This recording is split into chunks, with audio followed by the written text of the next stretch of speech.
It's news time. Information is power. Be current.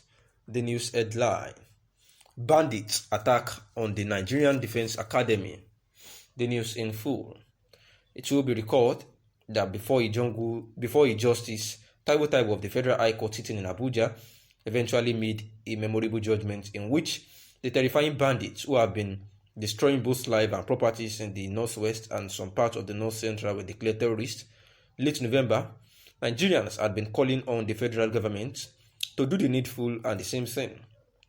And one of the most unpatriotic crimes the antisocial scoundrels have done to shake the foundation of Nigeria was the attack on the revived Nigerian Defense Academy (NDA) in Kaduna State.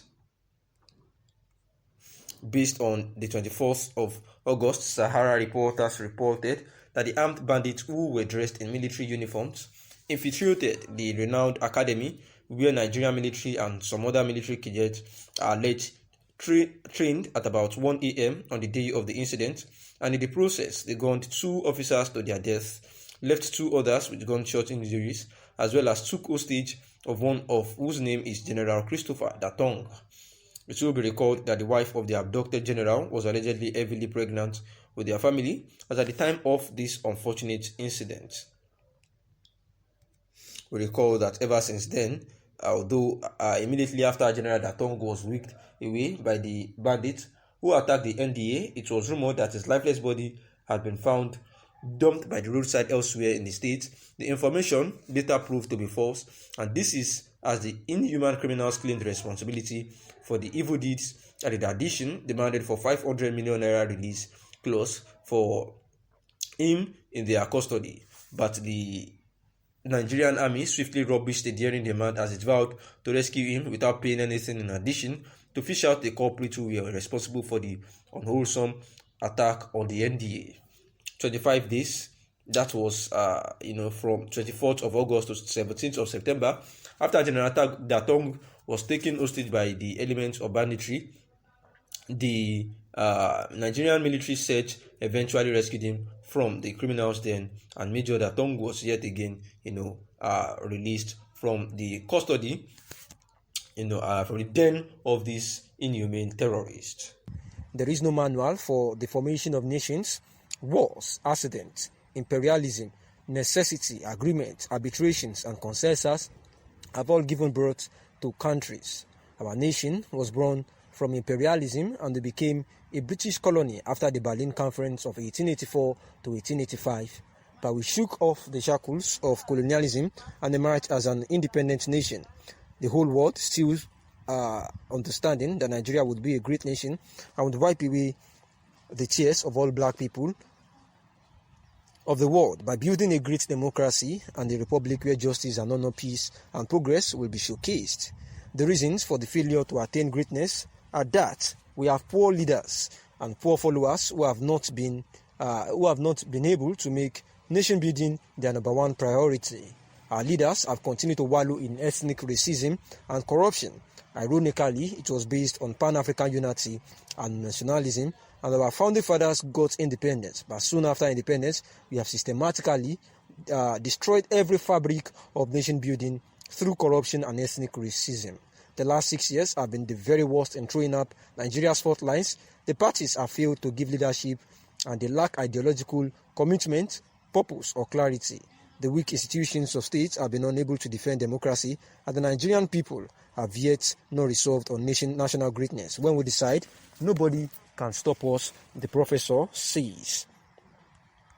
The professor also noted that the Nigerians elite must come together and overcome their apathy and decide to make Nigeria great through comprehensive restructuring of the federation, saying that we need more efficient and leaner federal, civil and public service, and that we need the states to be stronger and the federal government to divest itself of its overwhelming control at the center, saying that we must resolve to tackle tribalism with greater intensity that we have fought corruption, saying that the last thing we need to do in addressing our nation's calamity is to recruit into politics and public sphere people with sound character who see wrong as wrong and who are courageous to stand up to forces that seek to destroy Nigeria.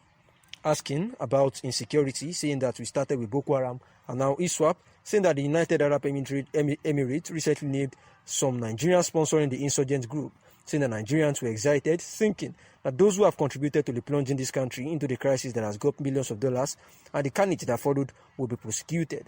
However, the presidency said charging them is not a priority, and the professor was asked about his view on this particular statement.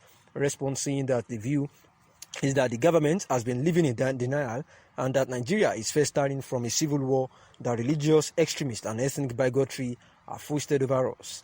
The government has invented semantics of deception, which is helping terrorists by packaging them as bandits and even worse, non-state actors. I was walking on eggshells to call the foreign Fulani terrorists arsonists, rapists and land grabbers through genocide as non-state actors. Kidnapping has been packaged as a foreign flourishing business as well. Perhaps this government is slowly manufacturing our consent and clandestining origin of our surrender to a Taliban-type insurrection, and the facts are too glaring to say otherwise, saying that the government knows the sponsor of these asymmetric wars and they know how to block their funding and know far more than they wish the public to know. We lift our eyes to God in the knowledge that every terrorist era has an expiry date, and may God Almighty hasten such expiry. And this was the response of the professor, talking about how the government has claimed, to be weak to address the situation of the terrorism in the nation. The movement for the actualization of the sovereign state of Biafra, MASOB, has celebrated the release of 19 of their members who have been detained since 2006. The celebration coincided with 10 years anniversary of the death of Igbo leader Dim Chukwuemeka Odumegwu Ojukwu, Eze Igbo Gburugburu.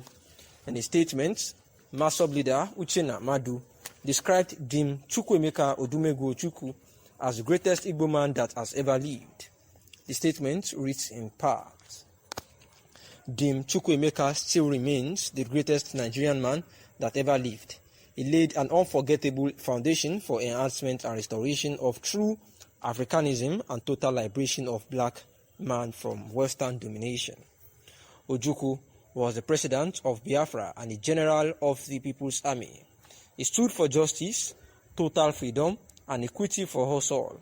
We are celebrating a living legend, a symbol of Igboism, the lion that is fear conquers the enemy of his people. Today, we have gathered to reflect, refresh, and revive the consciousness of Ojukwuism in Igbo land. His fear conquers the enemy of his people. Today, we have gathered to reflect, refresh, and revive the consciousness of Ojukwuism in Igbo land.